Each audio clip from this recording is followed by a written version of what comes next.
அஸ்ஸலாமு அலைக்கும் வரஹ்மத்துல்லாஹி வபரகாத்துஹு. அல்ஹம்துலில்லாஹி நஹ்மதுஹு வ நஸ்தஈனுஹு வ நஸ்தக்ஃபிருஹு வ நஊது பில்லாஹி மின் ஷுரூரி அன்ஃபுஸினா வ மின் ஸய்யிஆத்தி அமாலினா மை யஹ்திஹில்லாஹு ஃபலா முதில்ல லஹு வ மை யுضللஹு ஃபலா ஹாதிய லஹு வ அஷ்ஹது அல்லா இலாஹா இல்லல்லாஹு வஹ்தஹு லா ஷரீக லஹு வ அஷ்ஹது அன்ன முஹம்மதன் அப்துஹு வ ரசூலுஹு அம்மா பஅத். கண்ணியத்திற்குரிய எல்லாம் வல்ல அல்லாஹு ஜல்ல ஷானஹு தஆலாவின் நல்லடியார்களே, இஸ்லாத்தின் பார்வையில் உடை என்ற இந்த தொடர் ஜும்மா உரையில் அலங்காரம் குறித்தும் தலைமுடி எப்படி வைப்பது என்பதை குறித்தும் நம்ம பார்த்து வருகிறோம். இந்த தலைமுடி சம்பந்தமாக அறிந்து கொள்ளுகிற இன்னொரு விஷயம் என்னவென்று சொன்னால், நம்ம மக்கள் மத்தியில் ஒருவருக்கு நரைத்து விட்டது என்று சொன்னால் அந்த நரையோடு தான் இருக்கணும், அதை மறைக்கக்கூடாது என்ற ஒரு நம்பிக்கை அதிகமான மக்கள்கிட்ட இருக்கிறது. நரைமுடியை சாயமேற்றி அதை மாற்றிக்கொள்வது ஒரு நல்ல செயல் இல்லை அப்படிங்கிற மாதிரி அதிகமான மக்கள் கருதுகிறார்கள்.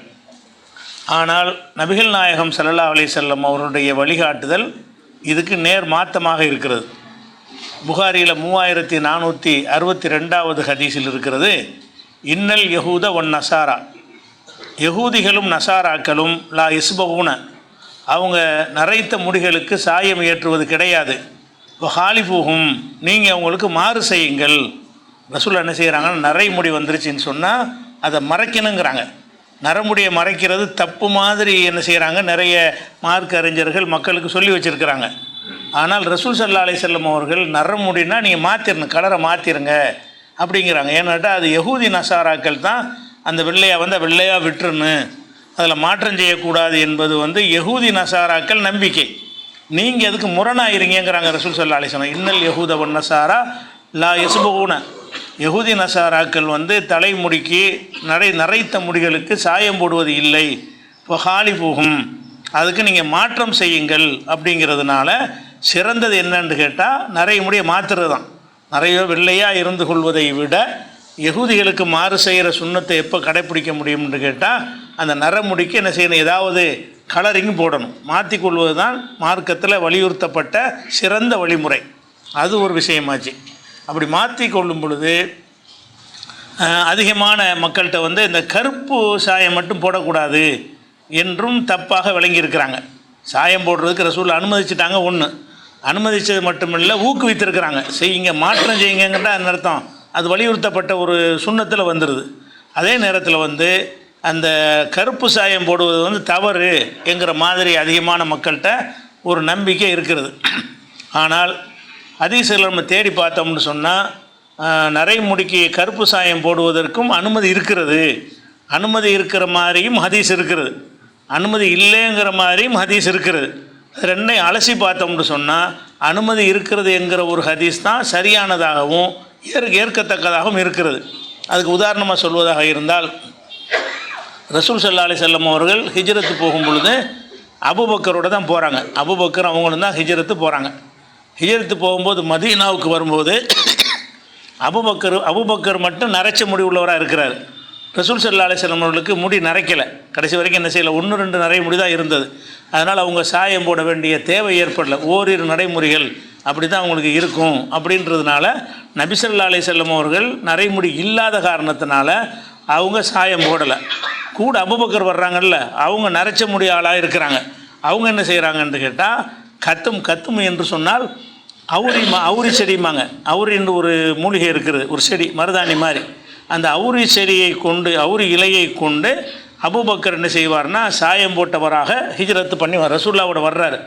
மக்காவிலேருந்து புறப்பட்டு மதீனா வர்ற வரைக்கும் இவர் அந்த வெள்ளை முடியை மறைச்சி தான் சாயம் ஏற்றிக்கிட்டு வர்றாரு. என்ன சாயம் ஏற்றுறாருன்னு கேட்டால், அவருன்னா இண்டிகோன்னு போட்டிருப்பாங்க. இண்டிகோன்னு ஹேர் டைலாம் வைக்கிறதுல அதான் அவுரிங்கிறது. அந்த அவுரியுடைய இலையை கொண்டு சாயம் ஏற்றியவர்களாக, அது அவுரின்னா கருப்பு, அவுரின்னா அதில் இங்க்லாம் தயாரிப்பாங்க. அவுரி இலையத்தான் என்ன செய்வாங்க, அந்த காலத்தில் எழுதுவதாக இருந்தால் இங்கு தயாரிப்பதற்கு அவுரி இலையிலிருந்து அதில் சாரை எடுத்தால் கருப்பாக வரும். இங்கு கருப்பாக தானே இருக்கும். அந்த கருப்பான இங்கு தயாரிப்பதற்குரிய இலை அவுரி இலை. அது அரபியில் கத்தம் என்று சொல்வார்கள். கத்தம் என்கிறதை கொண்டு அபூபக்கர் அவர்கள் சாயம் போட்ட நிலையிலே தான் ஹிஜ்ரத்து செஞ்சு வந்தால் எப்படி வருதுன்னு கேட்டால் அனஸ் அறிவிக்கிறாங்க. அனஸ் மதீனாவில் இருக்கிறார். ரசூலுல்லாஹ் ஹிஜ்ரத்து பண்ணி மதீனாவுக்கு வர்றாங்க, கூட அபூபக்கர் வர்றாரு. அதை பற்றி சொல்லும் பொழுது கதிமன் நபி ஸல்லல்லாஹு அலைஹி வஸல்லம் அல் மதீனத்தை, நபி ஸல்லல்லாஹு அலைஹி வஸல்லம் அவர்கள் மதீனாவுக்கு வந்தார்கள். ஃபகான அசன் அஸ்ஹாபிஹி அபூபக்கர், ரசூலுல்லாஹ்வுடைய தோழர்களில் ரொம்ப வயது கூடினவர் வந்து அபூபக்கர் தான். ரசூலுல்லாஹ்வுடைய சஹாபாக்கள்னு எடுத்துக்கிட்டீங்கன்னு சொன்னால் அன்றைக்கி இருந்த சஹாபாக்களில் ரொம்ப மூத்த சஹாபின்னு யார் வருவா, வயசில் அபூபக்கர் தான் வருவார் என்று சொல்லிவிட்டு ஃபஹலஃபஹா பில் ஹன்னாயி உல் கத்தமி, மருதாணியை கொண்டும் அவர் அவுரி இலையை கொண்டும் இணைஞ்சிருந்தார், அவர் சாயம் போட்டவராக இருந்தார் அப்படின்னு சொல்லி அனஸ் அறிவிக்கிற ஒரு ஹதீஸ் வந்து புகாரில் 3920வது ஹதீஸ்லையும் 3919வது ஹதீஸ்லையும் இது இருக்கிறது. அப்போ ரசூலுல்லாஹ்க்கு முன்னிலையில் இந்த சாயம் போட்டது ரசூலுல்லாஹ்வோட தான் வர்றாரு. ஒரு நாள் 2 நாள் கிடையாது, தனியாக வர்றாங்க 2 பேரும். அப்போ ரசூலுல்லாஹ் கண்ணில் படாமையெல்லாம் செய்ய முடியாது. அவர் போட்டிருப்பார், ரசூலுல்லாஹ் பார்த்துருக்க மாட்டாங்கன்ட்டு அப்படி எடுக்கிற விஷயம் கிடையாது. அபூபக்கர் போட்டார்னு மட்டும் வந்தால் ஏதாவது சமாளிக்கலாம், ரசூலுல்லாஹ்க்கு தெரியாமல் இருந்திருக்கேன், கவனிக்காமல் இருந்திருப்பாங்கன்னு. இது என்னன்னு கேட்டால் சில நாட்கள் 2 பேரும் ஒன்றாக பயணித்து வர்றாங்க. பயணித்து வரும்பொழுது அவர் இந்த சாயம் போட்டு தப்புன்னா சொல்லியிருப்பாங்கல்ல. அப்போ ரசூலுல்லாஹ் கூட பயணப்பட்டு வர்றாரு. அவர் வந்து அந்த கருப்பு சாயம் போட்டுக்கிட்டு இருக்கும்போது ரசூலுல்லாஹ் என்ன செய்யலை, அவரை தடுக்கலை. அதே மாதிரி வந்து அவர் மாத்திரம் கிடையாது, இன்னொரு முஸ்லீமில் வரக்கூடிய ஹதீஸ் அனஸ்கிட்ட கேட்குறாங்க, ஹல் ஹலப ரசூலுல்லாஹி ஸல்லல்லாஹு அலைஹி வஸல்லம், ரசூல் ஸல்லல்லாஹு அலைஹி வஸல்லம் அவர்கள் நரைமுடிக்கு சாயம் போட்டிருக்கிறாங்களா அப்படின்னு கேட்குறாங்க. அவர் என்ன செய்கிறாரா, இன்னஹு லம் யகுன் ரா மின ஷைபி இல்லன், அவங்களுடைய நரமுடியில் வந்து அவங்களுடைய முடியில் வந்து நரைச்சது இல்லை, நரைச்ச முடி இல்லாத காரணத்தினால அவங்க சாயம் போட்டதில்லை அப்படின்னு சொல்லிட்டு கது ஹலப அபூபக்கரின் உமர், அபூபக்கர் உமர் 2 பேருமே அந்த நரை முடிக்கு சாயம் போட்டிருக்கிறார்கள். பில் ஹின்னாய் உல் கத்தமி, மருதாணி இலையையும் அந்த அவுரி இலையும் சேர்த்தா நல்லா சீக்கிரமாக அழியாது. மருதாணி இலையில் விட்டால் பல ஒரு வாரங்களுக்கெல்லாம் இருக்கல அந்த கலரு, அதை நீடிக்க வைப்பதற்காக என்ன செய்வாங்கன்னு கேட்டால் அந்த அவுரி இலையோடு இதை சேர்த்துருவாங்க. சேர்த்திங்கன்னா ஒரு 4 படம் அது நிற்கும். அப்போ 2ஐயும் கலந்து போடுவாங்க. அது என்ன கலரை தரும்னு சொன்னால் கருப்பு கலரை தான் தரும். அப்போ கருப்பு கலரில் செஞ்சுருக்கிறாங்க யார், அபூபக்கர் போட்டிருக்கிறாங்க, உமரும் போட்டிருக்கிறாங்க. அப்போ இந்த கருப்பு கலரில் சாயம் போடுதல் என்பது வந்து ரசூலுல்லாஹ் அங்கீகாரத்திலையும் இருக்கிறது, ரசூலுல்லாஹ்வுடைய தோழர்களும் பண்ணியிருக்கிறார்கள் அப்படிங்கிற ஒரு விஷயத்தை பார்க்குறோம். இன்னும் சொல்ல போனால் ரசூல் ஸல்லல்லாஹு அலைஹி வஸல்லம் அவர்கள் இந்த சாயம் போடுவதற்கு எத்தனையோ விஷயங்கள்லாம் உலகத்தில் இருக்கிறது.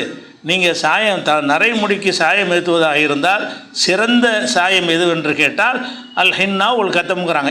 அஹசனமா உயிர பிஹி ஹாத ஷைபு, இந்த நரையை மாற்றுவதற்கு உள்ள பொருள்களிலே மிகச்சிறந்த பொருள் எதுவென்று சொன்னால் அல் ஹின்னாவும் உல் கத்தமும், மருதாணியும் அவுரி இலையும் தான். இந்த 2 தான் நான் சாயம் ஏற்றுவதில் சிறந்த, எவ்வளோ சாயங்கள் இருக்கிறது, இந்த 2 தான் சிறந்த ஒன்று என்று ரசூல் ஸல்லல்லாஹு அலைஹி வஸல்லம் சொன்ன செய்தி அஹ்மதில் இருக்கிறது. அப்போ ரசூல் ஸல்லல்லாஹு அலைஹி வஸல்லம் அதை வாயினாலையும் சொல்லியிருக்கிறாங்க. கண்ணு முன்னாடி அபூபக்கர் போடும்போது அங்கீகரிச்சிருக்கிறாங்க.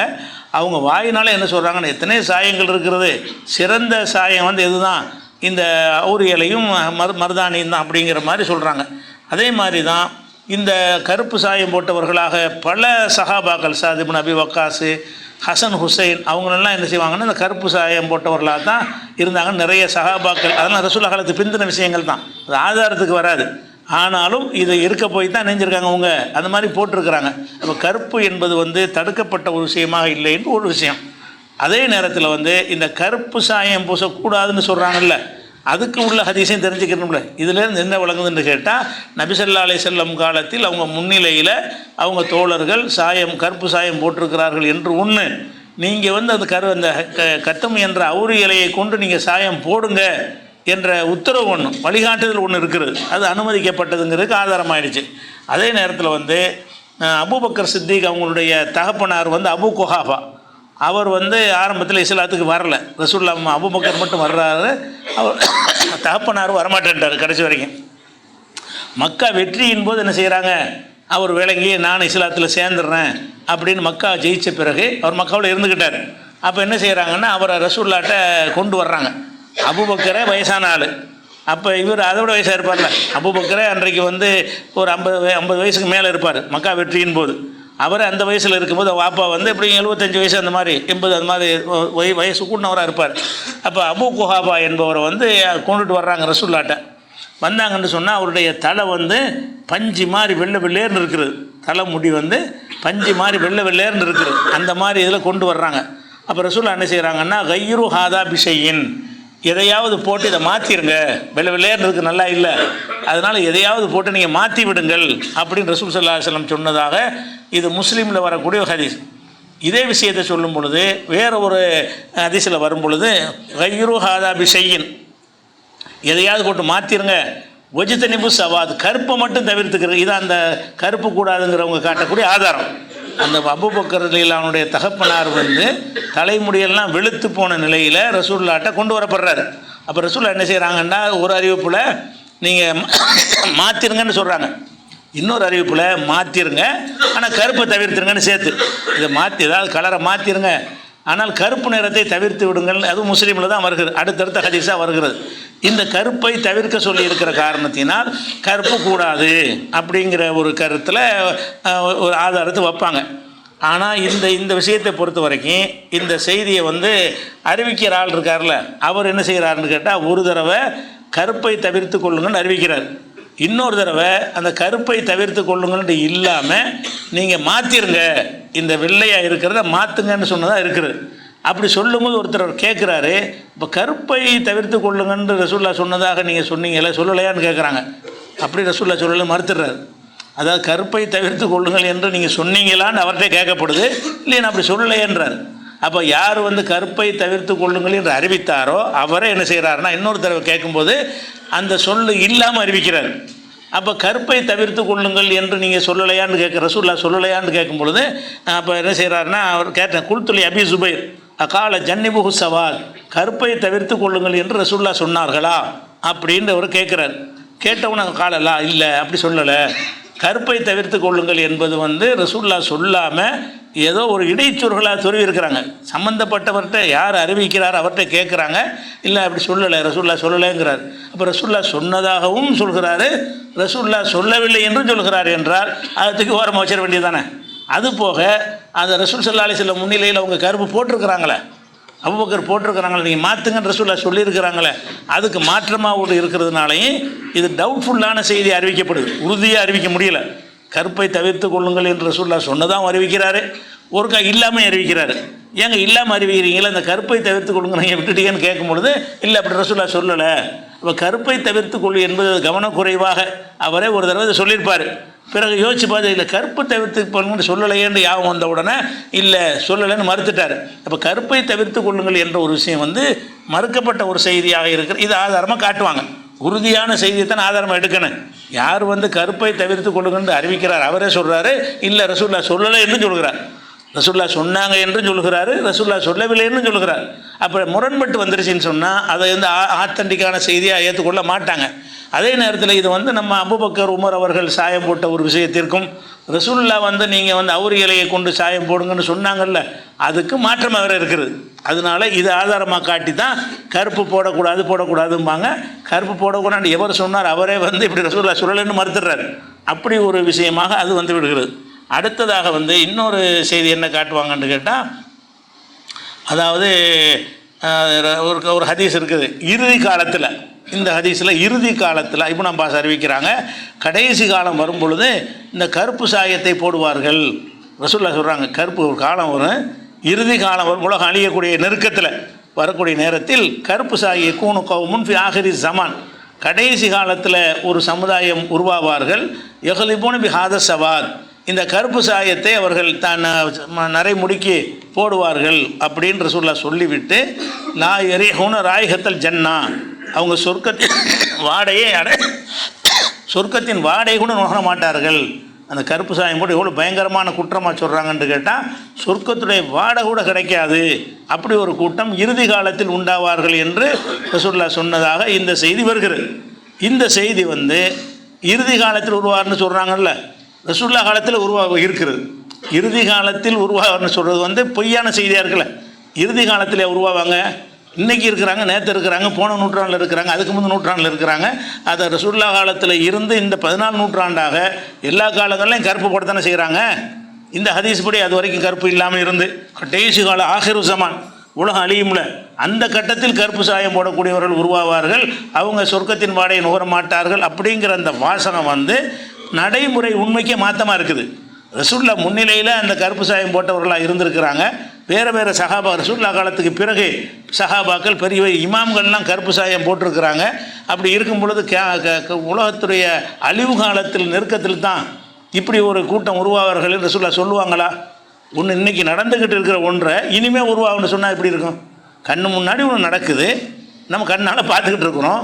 ரசூல்லா கண்ணால் இது பார்க்குறாங்க. அபூபக்கர் கருப்பு சாயம் போடுறத பார்க்குறாங்க. பார்த்துட்டு கருப்பு சாயம் போடுறவங்க இனிமேல் உண்டாவாங்கன்னா ரசூல்லா அப்படி பேசுவாங்களா? உண்மைக்கு மாற்றமாக பேசுவாங்களா?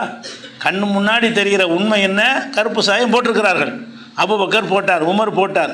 நீங்கள் அந்த கருப்பு சாயம் போடுறது தான் சிறந்தது, அந்த அவுரியை கொண்டு சாயம் போடுவது சிறந்தது என்றும் சொல்லிவிட்டார்கள். சொன்னதுக்கு பிறகு இனிமேல் ஒரு காலத்தில் தான் உண்டாவார்கள்னா எப்படி சொல்லுவாங்க? உண்டாகி இருக்கிற ஒன்றை இனிமேல் உண்டாகும்னு நீங்கள் பேசுவீங்கன்னா நான் பேசுவேன்னா யாராவது பேசுவாங்களா? இப்போ நடந்து கொண்டு இருக்கிற ஒன்றை இனிமேல் தான் நடக்கும் அப்படின்னு பேசுவார்கள்னா பேசுவோம். அல்லாஹ்வுடைய ரசூலுடைய ஒரு வார்த்தையாக அது இல்லை. அதுபோக என்னென்னு கேட்டால், அந்த கருப்பை சொல்லும் பொழுது அந்த ஹதீஸில் வருது, புறாவுடைய அந்த வயிற்று பகுதியில் உள்ள கருப்பு போல ஹவாசில் ஹமாம்னு வருது. எந்த மாதிரி கருப்பு சாயம் போடுவார்கள்னா, புறாவுடைய வயிற்று பகுதியில் கருப்பு இருக்குமே அந்த மாதிரி சாயத்தை போடுவார்கள் அப்படின்றாக்க அந்த ஹதீஸில் வருகிறது. இந்த கருத்தும் ஒரு பிழையான கருத்து தான். ஏன்னு கேட்டால், கருப்புக்கு உதாரணம் காட்டுறது காகத்தை காட்டுவாங்க. புறாவுடைய அந்த வயிற்று பகுதிங்கிறது வந்து எந்த புறாவில் நூற்றுக்கணக்கான வகை இருக்குது. அந்த ஒவ்வொரு புறாவுடைய அந்த வயிற்று பகுதி ஒவ்வொரு கலரில் இருக்குது. சிகப்பு கலராக கூட இருக்கும், மஞ்சள் கலராக கூட இருக்கும், சாம்பல் கலராக கூட இருக்கும், கொஞ்சம் வெள்ளை கலராக கூட இருக்கும், அடர் கருப்பாக இருக்கவே இருக்காது. அப்போ இந்த ரசூல்லா கருப்புக்கு நீங்கள் உதாரணம் காட்டினா உலகத்தில் எதை காட்டுவாங்கன்னா காகத்தை தான் காட்டுவாங்க. காகத்தை போல கருப்பு சாயம் பூசுவார்கள்னா அது கருப்பு டக்குன்னு மனுஷன் விளங்கிடுவான். புறாவை சொன்னாங்கன்னா புறாவுக்கு நிர்ணயித்த ஒரு கலர் இல்லையே. புறாவுக்கு கொக்குக்கு வெள்ளைன்னு ஒரு கலர் இருக்குது, காகத்துக்கு கருப்புன்னு நிறம் இருக்குது. புறாவுக்கு குறிப்பிட்ட நிறம் இருக்குதா? புறா எல்லா நிறத்துலையும் இருக்கும். புறா என்பது எல்லா கடல்லையும் இருக்குது. அதனுடைய வயிற்று பகுதி என்பது எல்லா கடல்லையும் இருக்கும். எல்லா கடலையும் இருக்கக்கூடிய ஒரு விஷயத்தை ரசூல்லா உதாரணமாக காட்டினா மக்கள் இப்படி வழங்குவாங்க. எதை சொல்கிறாங்க? எந்த புறாவுடைய வயிற்று பகுதியில் உள்ளது? புறாவுடைய வயிற்று பகுதியில் உள்ளது மாதிரினா, புறாவுடைய வயிற்று பகுதிங்கிறதுல வந்து பெரும்பாலும் சாம்பல் கலரில் இருக்குது. அதிகபட்சமாக பார்த்தீங்கன்னா அது நம்ம கிராமத்து புறா, நாட்டு புறா இருக்குல்ல, அதில் அப்படி இருக்கும். ஆனால் பல வெரைட்டி புறாக்கள் இருக்குது. இன்னும் மதீனாவில் மக்காவில் இருக்கிற புறாக்கள்லாம் எடுத்து நீங்கள் நெட்டில் தேடி பார்த்தீங்கன்னு சொன்னால் எந்த புறாவுடைய வயிற்று பகுதியிலையும் அடர் கருப்பாக இருக்கவே இருக்காது. அது அந்த மாதிரி தான் இருக்கும். அப்போ ரசூல் ஸல்லல்லாஹு அலைஹி வஸல்லம் வந்து ஒரு கருப்புக்கு உதாரணம் காட்டுவதுக்கு புரிந்து கொள்ள முடியாத குழப்பமானதை காட்டுவாங்க. முதல்ல கேமநாளில் உண்டாவார்கள்னு சொல்வதே தப்பு. அது கேமநாளில் உண்டாக மாட்டாங்க, எல்லா காலத்திலும் இருந்துக்கிட்டு இருக்குது. இன்னும் சொல்ல போனால் ரசூல்லா காலத்துக்கு முந்தையே இருந்துச்சு. இந்த கருப்பு சாயம் பூசுவது என்பது ரசூல்லா காலத்துக்கு முந்தையே கூட உலகத்தில் இருந்துக்கிட்டு இருக்குது. அப்போ காலமெல்லாம் இருந்து கொண்டிருக்கிற ஒரு விஷயத்தை ரசூல்லா பேசும் பொழுது இது வரைக்கும் இல்லாமல் இருக்குது, இனிமேல் தான் உண்டாவார்கள்னு சொல்லுவாங்களா? அப்படி சொல்ல மாட்டாங்க. அப்படிங்கிறத வச்சு பார்த்தாலும் அது அடிபட்டு போயிடுது.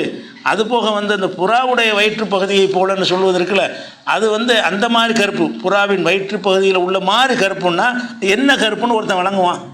ரசூல்லா விளங்குறதுக்கு தானே பேசுவாங்க. நான் எப்படி விளங்குறேன், நீங்கள் எப்படி விளங்குற, எந்த புறாவுடைய வயிற்று பகுதி?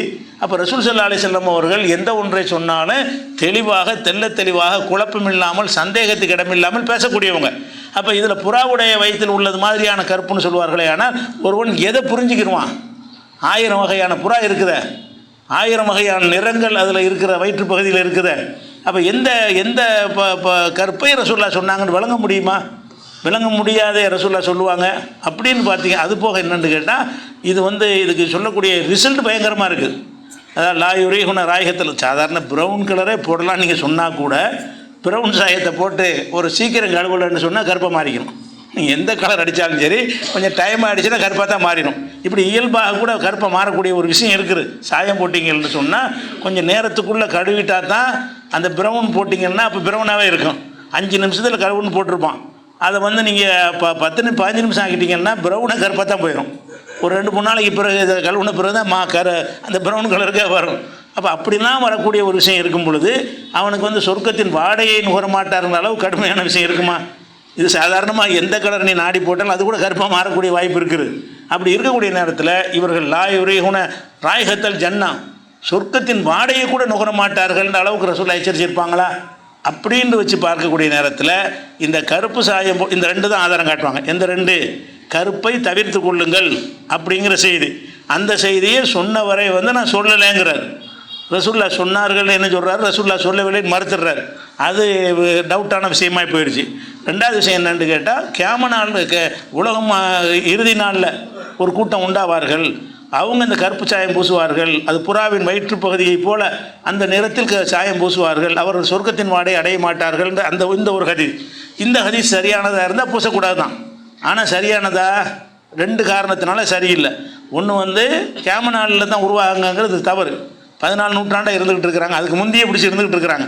அப்போ பல சஹாபாக்கள், தாபியன்கள், இமாம்கள் எல்லாம் கூட அந்த கருப்பு சாயம் பூசி இருக்கிறாங்க. அப்போ அவங்கெல்லாம் வந்து அபூபக்கருக்கெல்லாம் கூட சொர்க்கத்தின் வாடை கிடைக்காது.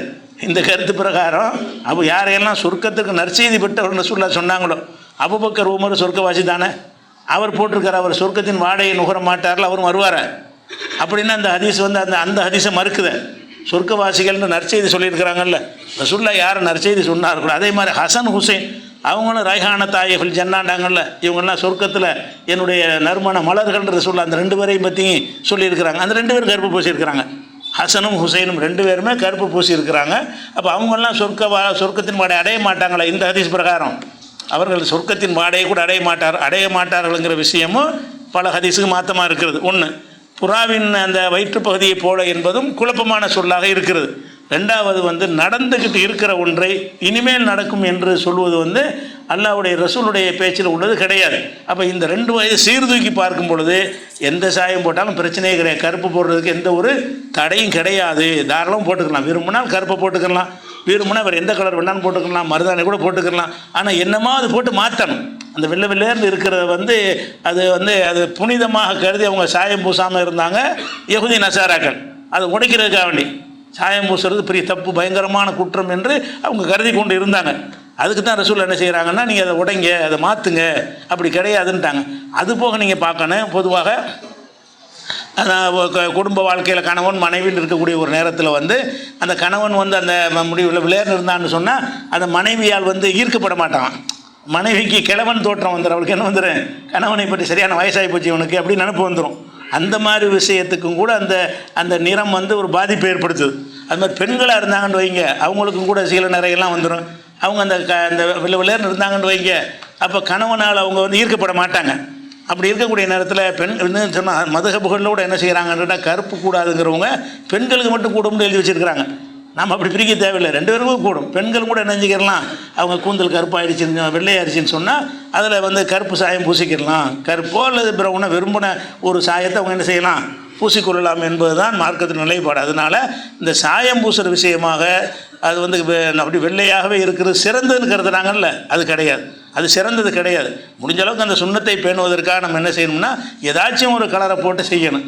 அதே நேரத்தில் வந்து நம்ம அந்த கலர் போடுற விஷயத்தில் வந்து நவீன காலத்தில் அந்த அவுரி இலையிலே நீங்கள் போட்டிங்கன்னா ஒரு பிரச்சனை கிடையாது, மருதாணி இலையிலே போட்டிங்கன்னா பிரச்சனை கிடையாது. நவீன காலத்தில் தயாரிக்கக்கூடிய இந்த டைங்கிறாங்கல்ல, ஹேர் டை, அந்த நவீன காலத்தில் செய்யக்கூடிய அந்த சாயங்கள் இருக்குன்னா, செயற்கையான சாயங்கள் வந்து பெரும்பாலும் ரசாயனங்கள் கலந்ததாக இருக்கிறது. அமோனியா மாதிரி அந்த பொருள் கலந்ததாக இருக்கிறது. அது வந்து நம்ம போடுவது வந்து கேடு என்கிற மாதிரியான ஒரு விமர்சனம் ஒரு டாக்டர்களால் சொல்லப்படக்கூடிய விஷயம் இருக்குது. அப்படி இருக்குமே ஆனால் அந்த அமோனியாவெலாம் இல்லாமல் ஜீரோ அமோனியா போட்டிருப்பான். நீங்கள் அந்த டையை தேர்ந்தெடுப்பதாக இருந்தால் கேடு செய்யக்கூடாதுல்ல. கேடு செய்கிற மாதிரி ஒன்றை எப்போதும் தவிர்க்கணும். அது கருப்பாக இருந்தாலும் சரி, ப்ரௌனாக இருந்தாலும், எந்த கலராக இருந்தாலும் சரி, எல்லாத்துலேயுமே வந்து அமோனியாங்கிறத சில ரசாயனங்கள் சேர்க்கத்தான் செய்வாங்க. அப்படி நவீனமாக தயாரிக்கிறதுனால என்ன செய்வாங்க, அந்த சாயங்கள் நீண்ட நாள் நிற்கிறதுக்காக வேண்டி அந்த கெமிக்கல் சேர்ப்பாங்க. அது என்ன செய்யணும்னு கேட்டால் சில நேரங்களில் வந்து முடிய பூரா உதிரத்தை வச்சிடும். அது வந்து என்ன செய்யணும்னா கண்ணுலையெல்லாம் பட்டால் பாதிப்பு ஏற்படுத்திடும். சில பேருக்கு அலர்ஜி ஆயிரும், அது புண்ணாக கூட ஆயிரும். அப்படியே அதை டெஸ்ட் பண்ணி தான் வைக்க சொல்லுவாங்க. ஒரு இடத்துல காது கிட்ட வச்சு பாருங்கள், 1 மணி நேரமாக பார்த்த பிறகு அது ஒத்துக்கிடுச்சின்னா அதை போடுங்க. அதில் எழுதியிருப்பான். அப்படி அந்த விற்கிற அந்த ஹேர் டையுடைய கம்பெனியுடைய தயாரிப்புகள்லையே இந்த கண்டிஷன்லாம் அதில் போட்டிருப்பான். அப்படி இல்லாமல் சில நிறுவனங்களில் வந்து போடுறாங்க, அந்த எந்த ஒரு கெமிக்கலும் இல்லாமல் வரக்கூடிய இயற்கையாக உள்ளதெல்லாம் இருக்கிறது. அதே மாதிரி மெஹந்தியிலேருந்து தயாரிக்கக்கூடியலாம் இருக்கிறது. நீங்கள் அப்படி போடும்போது கேடு செய்கிறது தவிர்த்துக்கிறங்க. கேடு செய்யும் பொருளை தவிர்த்து கொண்டு கேடு செய்யாத விதத்தில் அதை போடணும். கேடு செய்கிற எப்பவும் தடுக்கப்பட்டதானே, கற்புக்காக இல்லை. எந்த கலர் போட்டாலும் சரி அது கேடு செய்யும் என்று சொன்னால் அதை நம்ம என்ன செய்யணும், கம்ப்ளீட்டாக தவிர்த்துக்கணும். அப்போ தலைமுடி தாடிகளாக இருந்தால் நம்ம வந்து வெள்ளை வெள்ளையர்னு விடுவது வந்து சிறந்தது இல்லை. முடிஞ்ச அளவுக்கு ஏதாவது ஒரு கலரை போட்டு என்ன செய்யணும், கருப்போ ரொம்ப கருப்பாக போட்டால் உங்களுக்கு வித்தியாசமாக தெரியும்னா சரி லைட் ப்ரௌன் போட்டுக்கிறங்க. அப்படி ஏதாவது ஒரு கலரை போட்டு என்ன செய்யணும், மாற்றி கொண்டவர்களாக இருந்தால்தான் அது சிறந்த ஒரு முறை. அது நம்ம கடைப்பிடிக்க நிறைய பேர் கடைப்பிடிக்கிறது ஏன் பிடிக்கிறது இல்லைன்னு சொன்னால் இதான் மார்க்கத்தில் சிறந்ததுன்னு சொல்லப்பட்டு நினச்சதுனால, மார்க்கத்தை மீறதுக்காக இல்லை. அப்படி மார்க் அறிஞர்களால் என்ன செய்யப்பட்டிருக்கு, சொல்லப்பட்டிருக்கு வெள்ளையிலேருந்து தான் இருக்கணும், அது வந்து அப்போ அதான் சிறந்த ஒரு நிலை இஸ்லாத்தில் அப்படின்னு சொல்லி ஆதாரம் இல்லாமல் இப்படி ஒரு செய்தியை மக்கள்கிட்ட பரப்புன காரணத்தினால கொஞ்சம் மார்க்கத்தை பேணக்கூடியவர்கள் வந்து சாயம் போட மாட்டாங்க. மார்க்கத்தை பேணி நடக்கக்கூடிய ஆளுக்கு என்ன செய்ய மாட்டாங்க, அம்மாடி மாற்றக்கூடாது, அல்லாஹ் கொடுத்த ஒளி, அல்லாஹ் கொடுத்த கிஃப்ட்டு நினைத்து கொண்டு என்ன செய்கிறாங்க, அது அப்படியே இருக்கணும்னு நினைக்கிறார்கள். அது சொல்லி கொடுக்கப்பட்டது தப்பாக இருந்ததுனால தான். ஆனால் அதை நான் அபூபக்கருக்கு மேலே நமக்கு என்ன பேணுதல் இருக்குது, அபூபக்கரை போட்டிருக்காருல அதுக்கு மேலே என்ன இருக்குது, இந்த உம்மத்தில் மிக உயர்ந்த மனிதர் அவர் தானே, அவரே அதை போட்டிருக்கார், ரசூலுல்லாஹ் முன்னாடி போட்டிருக்காருன்னு சொல்லும் பொழுது நம்ம என்ன செய்யணும், எப்படியாவது அந்த சுண்ணத்தை பேணக்கூடியவர்களாக இருக்கணும். இது வந்து முடிக்கு சாயம் போடுவது சம்பந்தமான விஷயம். இந்த சாயத்தை வந்து ஆண்களும் போடலாம், பெண்களும் போடலாம். பெண்களுக்கு நரைச்சி போச்சுன்னு சொன்னால் இளநரைக்கு தான் போடணும்லாம் கிடையாது, கிளை நிறைக்கு போடலாம். சில ஆளுக்கு இளம் வயசில் நிறை வந்தால் அதுக்கு போடலாம், வயசான காலத்தில் வந்தால் போடக்கூடாதுங்கிற மாதிரி அந்த வயசை காட்டணும், அது ஏமாத்துற மாதிரி வருதுன்னெலாம் சொல்கிறாங்க. அப்படி சொல்லலாம், அல்லாஹ்வுடைய ரசூல் சொன்னா தானே சொல்லணும், அது ஏமாத்துறது தானே. விளையாண்டு இருக்கிறவங்க கற்பை போனோன்னா சின்ன வயசுக்கார மாதிரி தெரியும்ல, அது மக்களை ஏமாத்துறதுன்னு சொல்லி ஒரு காரணம் சொல்கிறாங்க. அந்த காரணத்தை வந்து அல்லாஹ்வுடைய ரசூல் சொன்னா தானே நம்ம சொல்லணும், ரசூலை சொல்லலையே. அப்போ அபூபக்கர் ஏமாத்தினாரா, அப்போ உமர் ஏமாத்தினாரா? அப்போ மார்க்கம் ஒன்றை அனுமதிச்சிருச்சின்னு சொன்னால் நம்மளா ஒரு காரணத்தை உண்டாக்கி கொண்டு என்ன செய்யக்கூடாது. அது இதெல்லாம் சொல்லுவாங்க பாருங்க, வயசான ஆட்களாக இருந்துக்கிட்டு சின்ன வயசு மாதிரி ஒரு இளைஞர் மாதிரி வேஷம் போடுறாருன்னு சொல்லி விமர்சனம் பண்ணுவாங்க. அதெல்லாம் நீங்கள் மார்க்கத்து விஷயத்தில் பண்ணுறதுக்கு உங்களுக்கு என்ன ரைட் இருக்குது, அல்லாஹ் சொல்லட்டும் ரசூல் சொல்லட்டும். அல்லாஹ் ரசூல் சொல்லவில்லை என்று சொன்னால் அது மறைச்சிக்கிட்டு இருக்குதா, ஏமாத்துறதா இருந்தால் கூட யாரமே ஏமாற்றி என்ன சொத்துக்கத்தை எடுத்துகிட்டு போக போகிறாரா, அவர் தோற்றத்தை மாற்றிக்கிறார், அவ்வளோதானே. அப்படிங்கிற ஒரு விஷயத்தை விளங்கி கொள்ளணும். இது வந்து தலைமுடிக்கு தாடி மீசை எல்லாத்துக்குமே சாயம் நரைத்து போனதுக்கு சாயம் போடுவது சம்பந்தமான சட்டம் இது. இது இல்லாமல் மீசை சம்பந்தமான சில தவறான புரிதல்கள்லாம், தாடிக்கிறது மீசை சம்பந்தமாக தெரிய தவறான புரிதல்கள்லாம் மக்கள்கிட்ட இருக்கிறது. அது குறித்த விவரங்களை இன்ஷா அல்லாஹ் நம்ம என்ன செய்வோம், அடுத்தடுத்த வாரங்களில் பார்ப்போம். சொல்லுவோம்.